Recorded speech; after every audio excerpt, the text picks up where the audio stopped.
Hello my dear family. ఎలా ఉన్నారు? బాగున్నారా? నేను చాలా బాగున్నానండి. చూస్తున్నారా? ఏంటివి అనుకుంటున్నారా?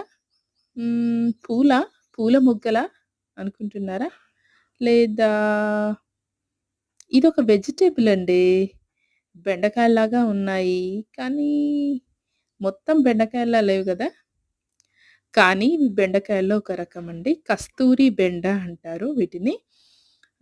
బెండకాయల్లాగా వీటి కాడ లావుగా ఉండదనమాట. సన్నగా ఉంటుంది. వెరైటీగా ఉంటుంది. పోషకాలు కూడా చాలానే ఉంటాయన్నమాట. బెండకాయతో పోలిస్తే కస్తూరి బెండలు. మీకెక్కడైనా ఇవి కనిపిస్తే లేదా వీటి గింజలు కనిపిస్తే మాత్రం తప్పకుండా తెచ్చి పెంచుకోండి. ఆరోగ్యానికి చాలా మంచిది. మార్కెట్‌లో అయితే దొరకవు ఈ బెండకాయలసలు. మనము నర్సరీలో ట్రై చేసుకోవాలి. ఓకేనా? వీడియో గనుక నచ్చినట్లయితే తప్పకుండా